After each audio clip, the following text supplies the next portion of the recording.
At 16, my parents blamed me for my brother's arrest, insisted I was a bad influence, and sent me to live with relatives without a phone. I survived and studied. Years later, they begged me to represent him in court, only to learn I was the attorney they tried to bury. Hey Reddit! So this is probably the most satisfying thing that's ever happened to me, and I've been sitting on this story for a few weeks now, trying to figure out how to tell it. Buckle up because this one's a ride. I'm currently 29 years old, but this story starts when I was 16 and my younger brother Jackson was 14. To understand how we got here, you need to understand the family dynamic growing up. Jackson was the golden child from day one. I'm talking the kid who could literally do no wrong in my parents' eyes. I was the responsible one, the one who was expected to set the example, help around the house, and basically be a built-in free babysitter. When Jackson forgot to do his homework, it was because he was tired from sports practice. When I forgot to do mine, I was being irresponsible and needed to manage my time better. When Jackson got a C on a test, my parents would comfort him and tell him he tried his best. When I got a B, I'd get a lecture about not applying myself. You get the picture. Classic golden child versus scapegoat situation. The thing is, I didn't really mind being the responsible one. I actually took pride in it. I made honor roll every semester. I had a part-time job at the local grocery store. I stayed out of trouble. Meanwhile, Jackson was getting into increasingly stupid stuff. Nothing major at first, just typical teenage rebellion stuff. Skipping class, talking back to teachers, hanging out with kids who were clearly bad news. I tried warning my parents about Jackson's friends. There was this one kid named Brandon who was 17 and already had a juvenile record for shoplifting. Another one, Kevin, had been suspended twice for fighting. These were not good influences, and anyone with half a brain could see that Jackson was starting to act differently around them. More secretive, more aggressive, more willing to break rules. But every time I said something to my parents, they'd dismiss it. I was being jealous. I was being overprotective. I needed to let Jackson have friends and make his own choices. My mom actually told me once that I should be more like Jackson and learn to relax and have fun, instead of being so uptight all the time. Yeah, Mom, I'll get right on that. Things escalated during the summer before my junior year. Jackson had just finished 8th grade and was about to start high school. Brandon, Kevin, and a couple of other kids from their group started hanging out at our house more often. My parents loved it, because they thought Jackson was being social and making friends. I thought it was a disaster waiting to happen. One night in July, I was working the closing shift at the grocery store. I got home around 10:30 p.m. and the house was quiet.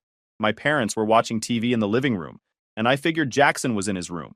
I went upstairs, did my usual routine, and went to bed around midnight. Around 2 a.m., I woke up to voices downstairs. Not loud voices, but that urgent whispering that means something is very wrong. I got up and crept to my bedroom door, opening it just enough to hear what was going on. My dad was on the phone with someone, and I heard him say, "Yes, this is about Jackson. We'll be right there." Then there was frantic movement, doors opening and closing, and my parents rushed out of the house. I looked out my window and watched them speed away in my dad's car. I didn't sleep the rest of that night. I just sat in my room, door cracked open, waiting. They came home around 5 a.m. I heard my mom crying, my dad's angry voice, and then Jackson. My brother was sobbing like I'd never heard before. Not the kind of crying you do when you're sad, but the kind you do when you're terrified. I stayed in my room. Something told me to keep quiet, to not get involved until I knew what had happened. Around 7 a.m., my dad knocked on my door and told me to get dressed and come downstairs. Family meeting. This is where everything went sideways. Turns out, Jackson and his brilliant friends had decided to break into the high school. Not to steal anything major, they weren't that smart. They wanted to vandalize the principal's office because Brandon had some beef with the guy. They broke a window to get in, spray painted some walls, knocked over file cabinets, and were apparently trying to access the principal's computer when the security company's alarm went off. The police caught all 4 of them still in the building. Jackson had a can of spray paint in his hand when they found him. Open and shut case, caught red-handed. My parents sat me down in the living room. Jackson was there too, looking like death. His eyes were red from crying, and he kept his head down the whole time. My dad was pacing, and my mom looked like she'd aged 10 years overnight. Then my dad said something that made my blood run cold. "We need to talk about how you influenced Jackson to do this." I actually laughed because I thought he was joking. He wasn't. My parents proceeded to explain to me how this was somehow my fault. According to them, I had created a negative environment in the house with my constant criticism of Jackson's friends. I had made Jackson feel like he needed to prove himself. I had been a bad role model by working too much and not spending enough time with my brother. My complaints about his friends had pushed Jackson to act out because he felt I didn't support him. The mental gymnastics required to reach this conclusion were Olympic-level impressive. I tried to defend myself. I pointed out that I had actively warned them about this exact situation. I had told them Brandon was trouble. I had said Jackson needed better boundaries. But they weren't hearing it. In their minds, they needed someone to blame who wasn't their precious golden child. And I was the convenient scapegoat. My mom actually said, and I'm quoting directly here, "If you had been a better big brother, Jackson would never have felt the need to seek approval from those boys." Jackson just sat there and said nothing. Didn't defend me, didn't correct them, nothing. He let them blame me for something I had literally tried to prevent. That's when they dropped the real bomb. I was being sent to live with my aunt and uncle in another state. According to my parents, I needed to be removed from the situation so Jackson could focus on getting his life back together without my negative influence. They'd already talked to my aunt, who had reluctantly agreed to take me in for as long as necessary. I had a week to pack my stuff. They were pulling me out of my school, away from my job, away from everything I knew. And the kicker? They were taking my phone. No contact with my friends, no social media, nothing. They said I needed to focus on reflecting on my role in this situation and learning to be a better family member. I was 16 years old, being exiled from my own family for something I not only didn't do, but had actively tried to prevent. The worst part? Jackson's punishment was house arrest and community service. He got to stay home with our parents, who would support him through this difficult time. I got banishment. The drive to my aunt and uncle's place was 6 hours. My dad drove, and we didn't speak the entire time. When we got there, he handed my aunt a folder with my school records and medical information, gave me one of those awkward side hugs, and told me to think about what you've done. My Aunt Julie and Uncle Robert were good people, but they were clearly uncomfortable with the whole situation. They had a small 3-bedroom house in rural Pennsylvania, and they gave me the guest room. They were both in their 50s, had grown kids of their own who were already out of the house and weren't really prepared to have a teenager living with them. The first few weeks were rough. No phone meant no connection to my old life. My aunt and uncle had a landline, but my parents had specifically told them not to let me use it, except for emergencies. I couldn't call my friends, couldn't check in with my former boss at the grocery store, couldn't do anything. It was like being cut off from the world. I tried to email my friends from my aunt's computer once, but she'd been instructed to monitor my internet usage. My parents didn't want me spreading my version of events to people back home. So I was cut off not just physically, but digitally too. In the age of social media and constant connection, I was completely isolated. The worst part was not knowing what people were being told. Were my friends wondering why I'd disappeared? Were my parents telling everyone I'd been sent away because I was a problem? Was anyone back home defending me? Or did everyone just accept my parents' version of events? School started in late August, and I enrolled at the local high school as a junior. I knew exactly no one. I was the weird new kid who showed up 3 weeks into the school year with no social media presence and no phone. Making friends was basically impossible. I ate lunch alone, did my homework alone, and spent most of my free time in my room. The other kids didn't know what to make of me. When they asked where I'd moved from, I'd give vague answers about family stuff. When they asked for my social media handles, I'd say I wasn't on social media. In 2012, that was like saying you didn't believe in electricity. They'd look at me like I was some kind of alien. Teachers were confused too. Here was this kid with excellent academic records from his previous school, clearly smart and capable, but completely socially isolated. I caught my guidance counselor watching me eat lunch alone more than once, probably wondering if he should intervene. But I wasn't being bullied. I was just alone. There's no intervention for that. But here's the thing about being isolated like that. It gives you a lot of time to think. And I had a lot to think about. I thought about how my parents had treated me my entire life, how nothing I did was ever good enough while Jackson got praised for the bare minimum, how they'd blame me for his mistakes instead of holding him accountable, how they'd thrown me away like trash when it was convenient for their narrative. And I got angry. Not the hot, explosive kind of anger that makes you do stupid things. The cold, calculated kind of anger that makes you focused. I decided that if they wanted to throw me away, fine. But I was going to succeed in spite of them, not because of them. I threw myself into school. I was already a good student, but I became obsessive about it. I studied every night until my aunt had to tell me to turn off my light and go to sleep. I joined the debate team because it didn't require me to have a social circle, and it would look good on college applications. I volunteered at the local library on weekends for the same reason. My aunt and uncle noticed the change. Uncle Robert pulled me aside about 2 months in and asked if I was okay. I told him I was fine, just trying to stay busy. He looked at me with this sad expression and said, "You know this situation isn't fair to you, right?" It was the first time anyone in my family had acknowledged that.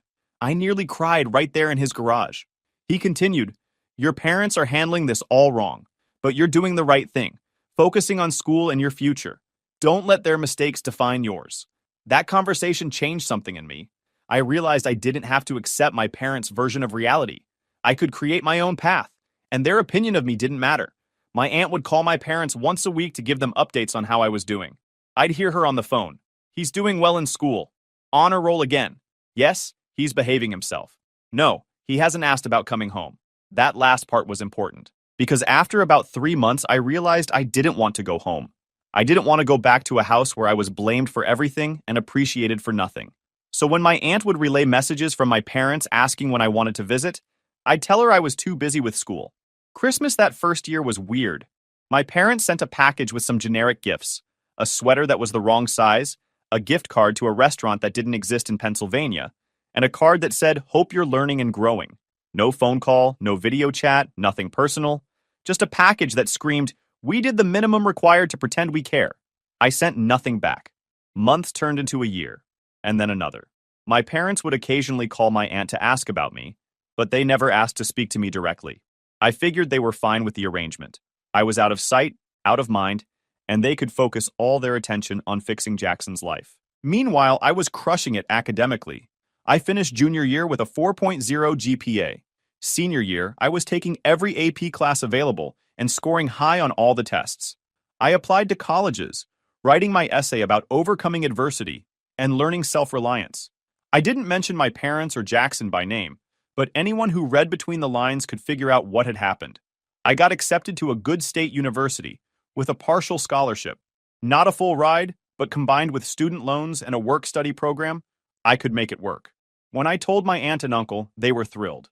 They offered to help with what the scholarship didn't cover, but I declined. I'd been saving every dollar I could from my part-time job at the library, and I was determined to do this on my own. My parents found out I'd been accepted to college when my aunt told them. My mom called the house, and my aunt handed me the phone. It was the first conversation I'd had with my mother in almost 2 years. "Congratulations on college," she said, her voice stiff. "Your father and I are very proud." I almost laughed. Proud of what? The kid they'd abandoned? The scapegoat they'd blamed for their golden child's mistakes? "Thanks," I said, keeping my voice neutral. There was a long pause. Then she said, "You know you're welcome to come home for a visit before you start school." "I'm good," I replied. "I've got a lot to prepare." Another pause. "Jackson's doing much better. He's back on track. We thought you'd want to know." What I wanted to say was, "I don't care." I wanted to say, "You blamed me for his mistakes and threw me away." I wanted to say, "You chose him over me, and you don't get to act like a proud parent now." Instead, I said, "That's great. I'm glad he's doing well. I have to go now." I hung up before she could respond. I left for college that fall and never looked back. I majored in pre-law with a minor in political science. I worked 2 part-time jobs throughout college to minimize my loans. One at the campus library, another at a local coffee shop near campus. Between classes, studying, and work, I had maybe 2 hours of free time per day. But I didn't mind. Staying busy meant less time to think about everything that had happened. I had a few friends, went on a few dates, had a semi-normal college experience. My roommate freshman year was a guy named Luis, who was studying engineering. We got along fine, mainly because we were both too busy to get into each other's business. He'd be up at 2 a.m. working on problem sets while I'd be reading case law.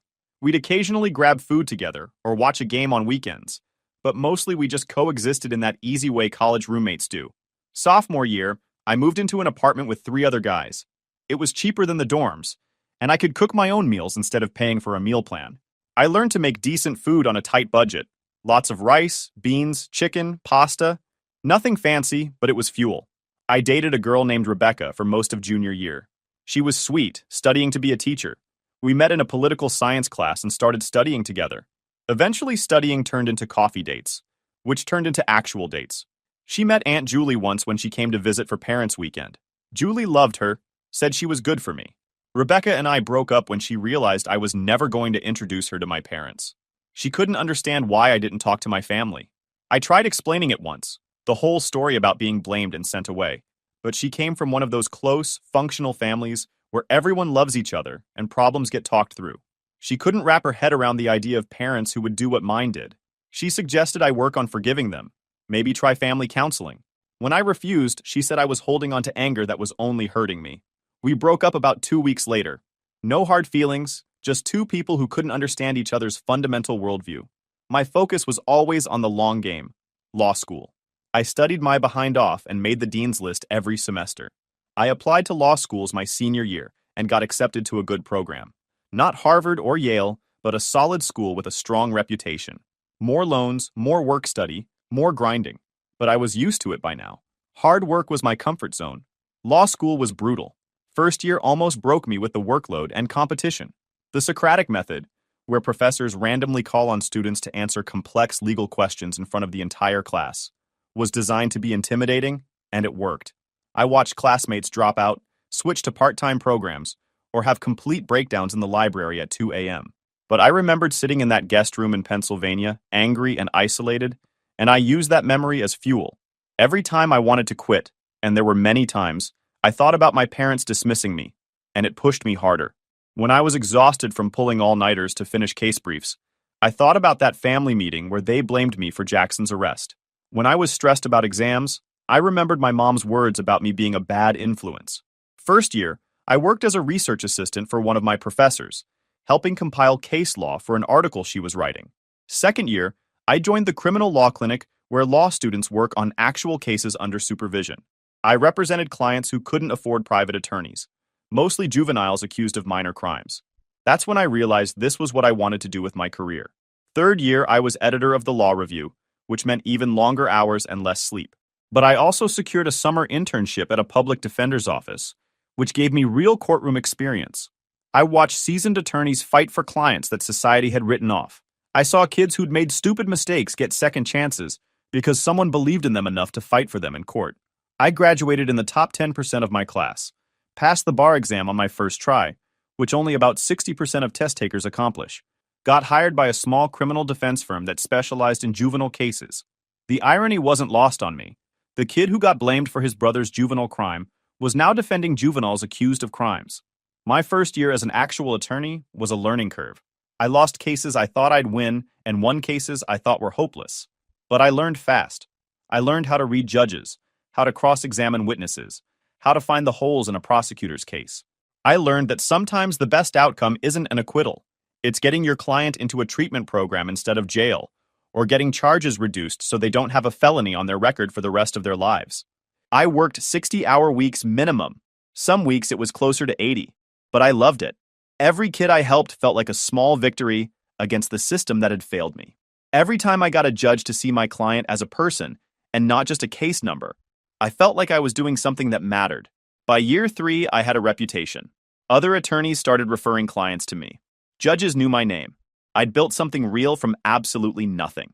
During all this time, college, law school, studying for the bar, starting my career, my parents reached out maybe a dozen times total.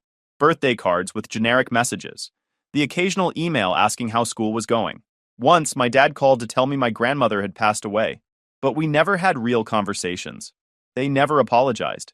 They never acknowledged what they'd done. And I never reached out to them either. Why would I? They'd made their choice years ago. I heard through my aunt, who I stayed in close contact with, that Jackson had graduated high school, gone to community college for a year, dropped out, and was now working retail management. He'd never left our hometown. My parents still treated him like he could do no wrong, apparently. Good for him, I guess. We hadn't spoken since the day I left their house. Fast forward to 3 months ago. I'm 29 now, 3 years into my career as a defense attorney. I've built up a decent reputation in juvenile criminal defense. I win most of my cases, and the ones I don't win usually end with reduced sentences. I'm not rich by any means, but I'm doing well. I have my own apartment, I can pay my bills, and I've almost paid off my student loans. One Tuesday morning, I'm at my desk reviewing case files when my secretary tells me I have a walk-in consultation. The name on the intake form was Janet and David Stevens, my parents' names. But it didn't register at first because Stevens is a common last name. I told her to send them in, and when my office door opened and I looked up for my paperwork, I found myself staring at my mother and father. 13 years older, a lot grayer, but definitely them. The look of shock on their faces was priceless. My mom actually gasped. My dad's mouth literally fell open. They stood frozen in the doorway like they'd seen a ghost. For me, the moment was surreal. I'd imagined running into them hundreds of times over the years. In my imagination, I'd always had the perfect thing to say, the perfect way to make them understand what they'd done to me. But now that the moment was actually here, I found myself feeling strangely calm, detached almost. They looked older, obviously. My mom's hair had gone mostly gray, and she'd gained some weight. My dad had aged harder, deeper lines around his eyes, thinner hair, that worn-down look that comes from years of stress. They were dressed like they were going to church or a funeral, my dad in a button-down and slacks, my mom in a conservative dress. Formal clothes for a serious meeting. And I just sat there, pen in hand, looking at them like they were any other potential clients. "Mr. and Mrs. Stevens," I said, my voice perfectly professional. "Please, have a seat." They stood frozen in the doorway. My mom found her voice first. "Danny, is that really you?" Danny. They hadn't called me that since I was a kid. I'd been going by Daniel professionally for years. Hearing that old nickname felt like someone dragging nails across a chalkboard. "It's Daniel now," I corrected, keeping my tone neutral. "And yes, it's me. You're here for a consultation?" They stumbled into the chairs across from my desk, like they'd forgotten how legs worked. My dad kept staring at me like I was a ghost. My mom had tears in her eyes, but I couldn't tell if they were from shock or some other emotion. Maybe guilt, maybe fear. Who knows? The office felt too small suddenly. My professional space, the one place I felt completely in control, now contained the two people who'd made me feel most powerless. But I had the desk between us, my law degree on the wall behind me, my name on the door. This was my territory now, not theirs. "We had no idea," my mom stammered. "We've been looking for a defense attorney for weeks, and someone recommended this firm, and we just made the appointment, and we didn't know it would be you." Her voice trailed off. She was looking at me like she was seeing me for the first time, taking in the professional clothes, the organized desk, the framed law degree from a school they didn't even know I'd attended. "Interesting," I said, still keeping my tone neutral and professional. "Let's talk about why you need a defense attorney." They exchanged glances. Finally, my dad cleared his throat and said the words I'd been waiting 13 years to hear. "It's Jackson. He's been arrested." I raised my eyebrows, pretending to be surprised. "I see. What are the charges?" My mom burst into tears. Real ones this time. Ugly crying that she tried to muffle with a tissue. My dad looked like he'd aged another 10 years right there in my office. "Embezzlement," he said quietly, "from his employer. About $45,000 over the course of 2 years. I nodded, making notes on my legal pad. "That's a serious charge. Was he caught with evidence, or is this accusatory?" "They have evidence," my dad admitted. "Bank records, forged invoices, the whole thing. His lawyer says he's looking at 2 to 5 years in prison if convicted." "His lawyer?" I asked. "So he already has representation?" "A public defender," my mom sobbed. "But they don't care about him. They just want him to take a plea deal. We need someone who will actually fight for him. Someone who understands he's a good person who made mistakes." I wrote down more notes, mainly to give myself time to process this absolute insanity. Jackson had been arrested for a serious crime. My parents were desperate enough to seek help from a private attorney. And somehow, through sheer cosmic justice, they'd ended up in my office. "I see," I said finally. "And you want to hire me to defend your son Jackson against embezzlement charges?" "Yes," my dad said quickly. "We know this is awkward, given our history, but you're his brother, and someone told us you're one of the best juvenile defense attorneys in the area, and we thought—" "I don't handle adult cases," I interrupted. "My specialty is juvenile criminal defense. Your son is, what, 27 now? That's outside my area of expertise." The hope that had briefly appeared in my mom's eyes died. "Oh, we didn't realize." "However," I continued, "I do know several excellent criminal defense attorneys who handle white-collar crimes. I'd be happy to give you some referrals." I pulled out a legal pad and started writing down names and phone numbers of attorneys I knew and respected. Good lawyers who would give Jackson a fair shot if he was willing to work with them. As I wrote, my mom finally said what I'd been waiting to hear. "Daniel, we're so sorry. We had no idea you'd become an attorney. We're so proud of you." I looked up from my writing. 13 years. 13 years of silence. Of being treated like I didn't exist. Of them choosing Jackson over me again and again. And now, when they needed something, suddenly they were proud? "With all due respect, Mrs. Stevens," I said, my voice still professional, but with an edge to it now. "You've had 13 years to be proud of me. You had 13 years to apologize, to reach out, to acknowledge that what you did to me was wrong. You chose not to. My dad shifted uncomfortably. We thought you needed space. We thought you wanted to be on your own. No, I said firmly.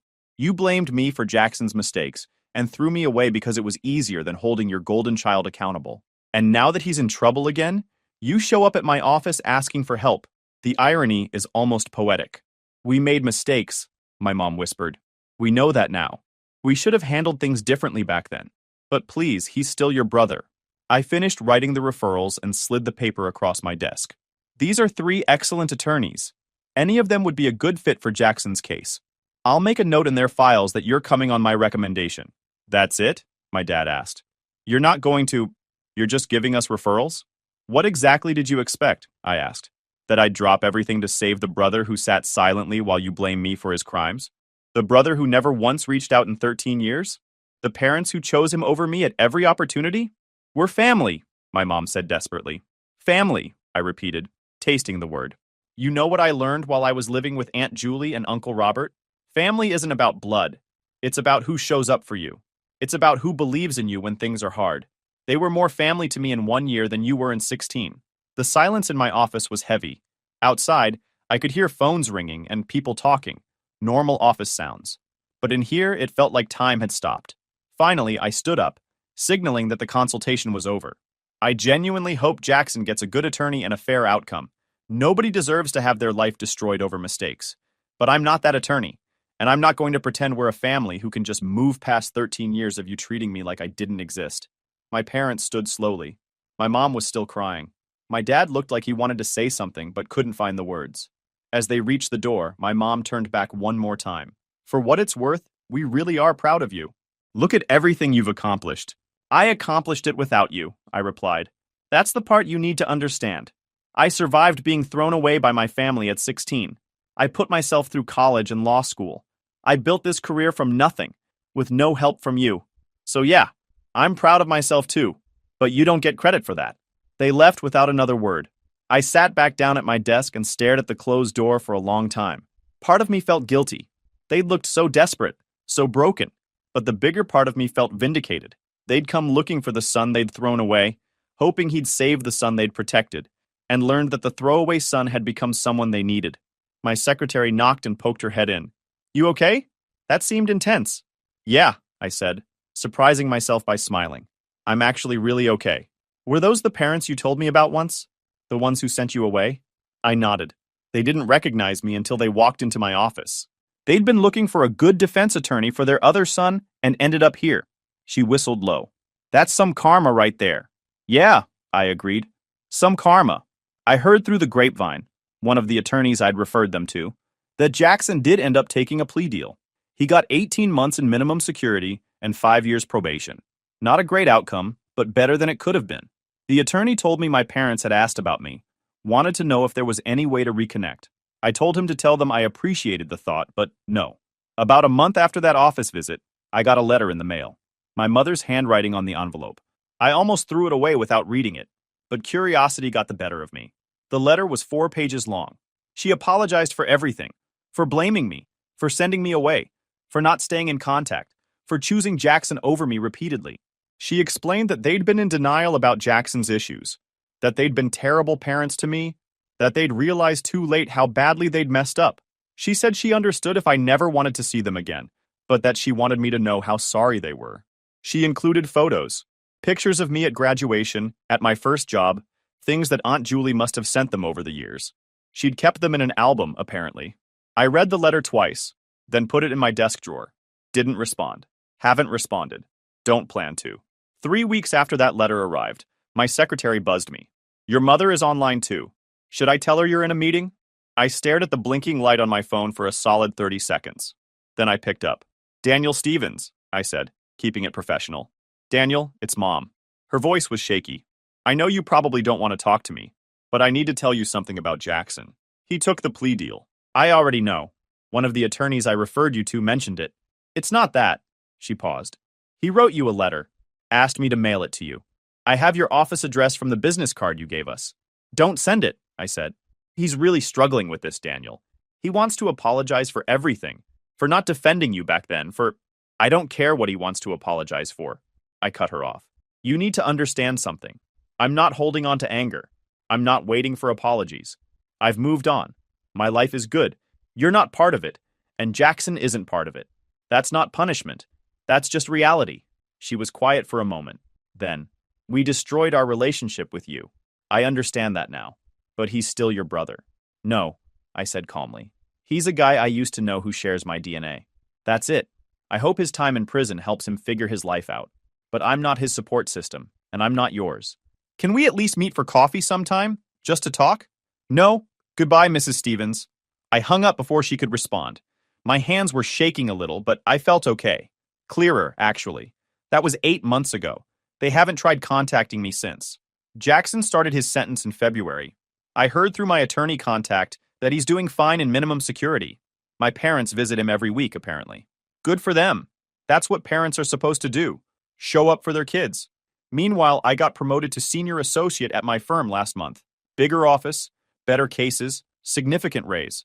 I'm working on a case right now that could set a precedent for juvenile sentencing reform in our state. It's the kind of case that could define a career. Aunt Julie and Uncle Robert drove 8 hours to take me out for a celebration dinner when I got promoted. Uncle Robert gave me a pen, one of those expensive ones lawyers use, with my name engraved on it. For signing all those important legal documents, he said, grinning. They're the ones who were there when I graduated college. They're the ones who helped me move into my first apartment. They're the ones who call me every Sunday just to check in. That's what family looks like. And it has nothing to do with blood. Last week, I was in court representing a 16-year-old kid who'd been caught with his older brother's illegal substances. The prosecutor wanted to charge him as an adult. The kid swore he didn't know what was in the bag his brother asked him to hold. His parents believed him. I believed him too. I got the charges reduced to a misdemeanor, with probation and mandatory counseling. The kid gets to finish high school without a felony record. His parents hugged me in the hallway outside the courtroom, crying with relief. That case was personal for me. Different circumstances, same dynamic. Younger kid getting blamed for the older one's mess. Except this kid had parents who fought for him instead of throwing him away. I made sure to tell them that. Keep believing in him, I said. Keep showing up. That's what matters. The mom looked at me and said, You're an amazing attorney. Your parents must be so proud. I smiled. The people who matter are proud. That's enough. So that's where things stand. My parents know where I am, but can't reach me. Jackson's serving his time. I'm building a career helping kids who actually need someone in their corner. And Aunt Julie just texted me asking what I want for my birthday dinner next month. I won, Reddit. Not because I got revenge or made them suffer. I won because I built a life so good that their absence doesn't hurt anymore. I'm not the kid they threw away. I'm the man they'll never get to know. And honestly, I'm completely fine with that. If you enjoyed this video, please hit that subscribe button. It really helps the channel and help us bring you more and better stories. Thanks.